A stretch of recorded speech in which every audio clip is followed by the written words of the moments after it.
Hello student. Today we are going to start the first chapter of ICSE class 10th periodic table and periodic properties and variation of properties. तो first of all सबसे पहले हम इसमें class 9th का कुछ revision कर लेते हैं कि why we required this periodic table, हमें पीरियोडिक टेबल की ज़रूरत क्यों पड़ी. तो first of all you all know in the periodic table there are certain elements. तो you have to know what is the elements. तो element is a pure substance which is made up of only one type of atom. It means if you are talking about the sodium atom, it means for example this is sodium. So its sodium element is made up of some atoms and this atom is a sodium atom and whole is called sodium element. The main thing is that it is the pure form which is made up of only sodium atom. ये केवल sodium atom से ही मिलकर के बना हुआ है. तो ऐसे ही हमारे पास एलिमेंट्स हैं जो कि प्योर सब्सटेंस होते हैं, which one is a pure substance, और जो केवल एक ही तरह के एटम से मिलकर के बने हुए हैं.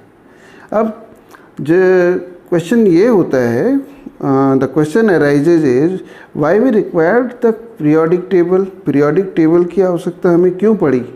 What is the need for the classification. Need to be classified, classified. तो when most of the element we found, जब हमें बहुत सारे एलिमेंट्स मिलने शुरू हुए तो इनको कुछ अरेंजमेंट की ज़रूरत हुई. We required to order to study these elements in a organised manner.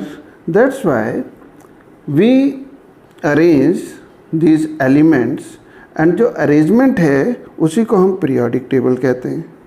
तो क्लास 9th में हमने पढ़ा था सबसे first term that is डोबिनियर.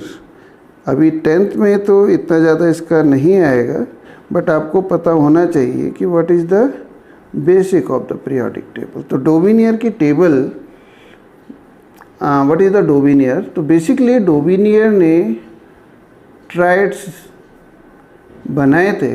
Triads मतलब group of three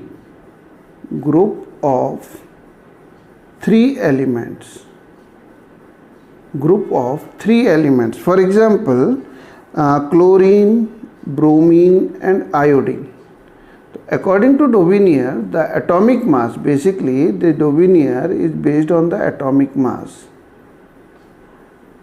So according to the Daubinier, atomic mass of the middle element is equal to the average of the first and the third element. तो it was in class 9th. तो यहाँ पे इतना detail में हम नहीं जा रहे हैं. फिर इसमें ओनली 3 ट्राइड्स वर देयर, केवल 3 ही ट्राइड्स बना पाया डोबिनियर. इसलिए इसका ये जो मेथड था, ये जो डोबिनियर ट्राइड्स थे, ये केवल 3 ही ट्राइड्स बन पाए, तो इसलिए डिस्कार्ड हो गया. इसके बाद जो नेक्स्ट साइंटिस्ट आया दैट नेम इज़ न्यूलैंड्स. उसका साइंटिस्ट का नाम था न्यूलैंड्स और इन्होंने दिए थे लॉ ऑफ ऑक्टेव्स. ऑक्टेव मतलब group of 8.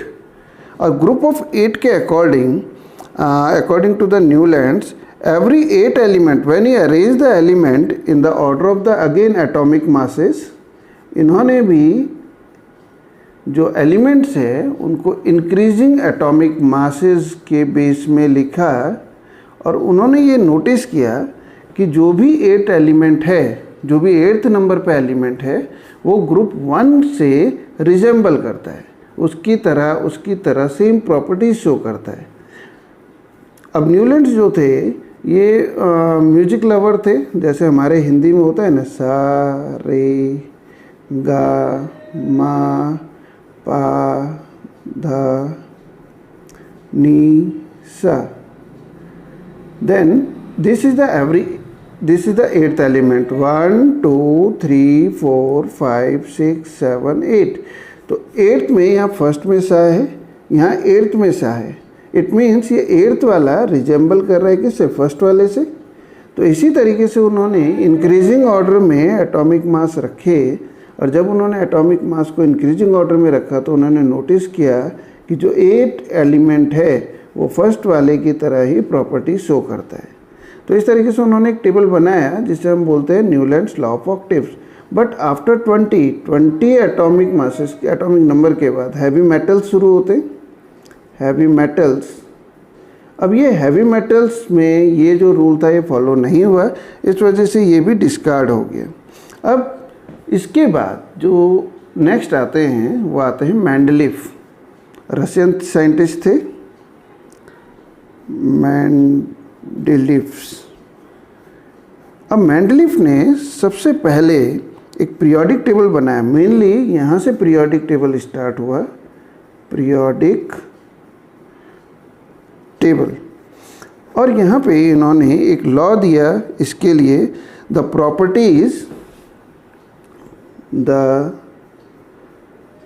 Properties of element, the properties of elements are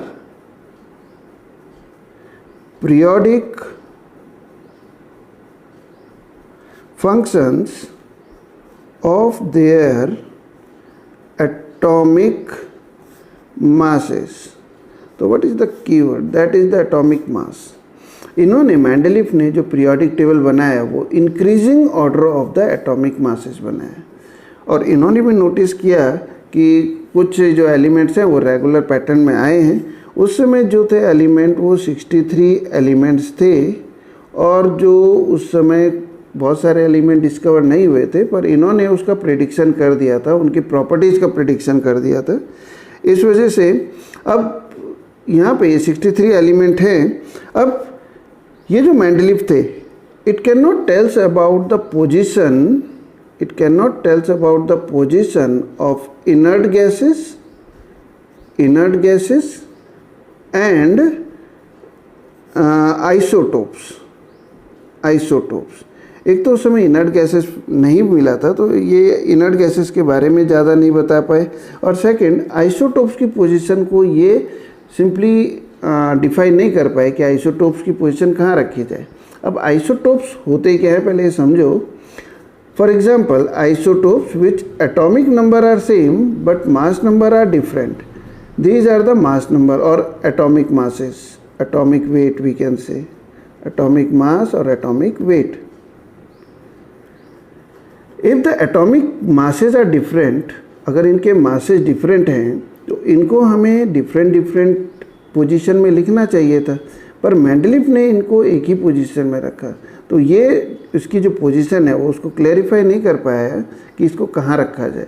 तो ये इसका व्हाट वी कैन से इसका limitations थी. These are the limitations of the Mendeleev periodic table. The position of the inert gases and isotopes. These are the limitations. Now, the next one is after Mendeleev, fourth one is Niels Bohr. The scientist, which name is Niels Bohr, sorry, before this a scientist Moseley, Henry Moseley,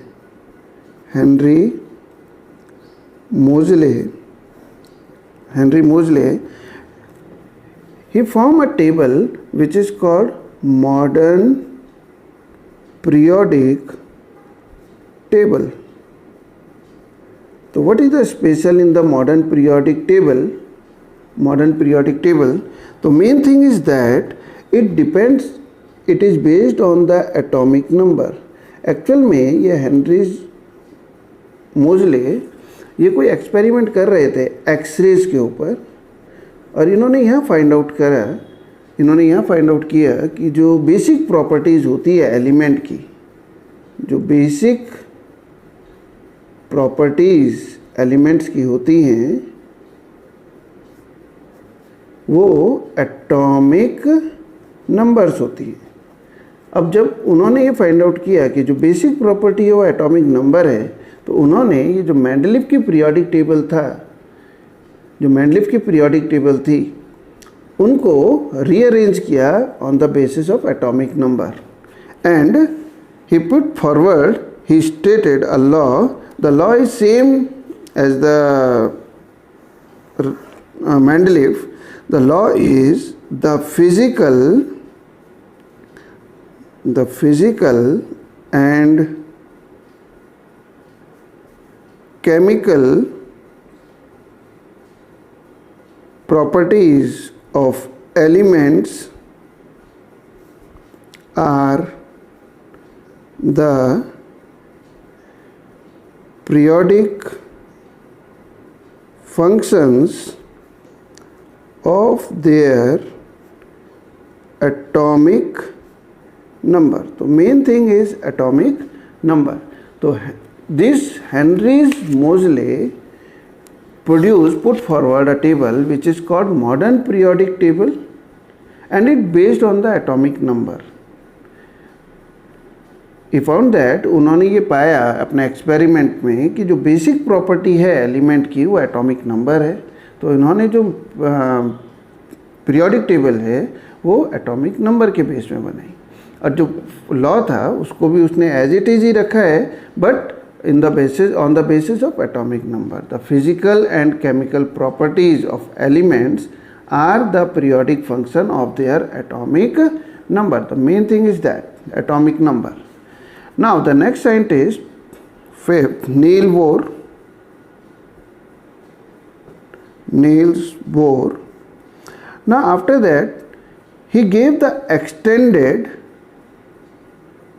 extended form of table is called long form of the modern periodic table. तो finally जो आज हम periodic table देखते हैं वो Niels Bohr की long form of periodic table है. But कभी कभार क्वेश्चन आ जाता है कि मॉडर्न पीरियोडिक टेबल बनाया किसने, who gave the modern periodic table. तो कहीं पे हेनरी मोजले है, कहीं पे नील बोर है. तो दोनों ही आंसर करेक्ट है क्योंकि दोनों का ही कंट्रीब्यूशन है मॉडर्न पीरियोडिक टेबल पे. तो आपका यहाँ पे दोनों ही आंसर सही होंगे, हेनरी मोजले और नील बोर. तो बेसिकली नील बोर ने long form of modern periodic table बनाया है, और जो हेनरीज मोजले हैं उन्होंने केवल एक पीरियोडिक टेबल बनाया जिसे हम बोलते हैं modern periodic table. That's all for today. Goodbye and take care.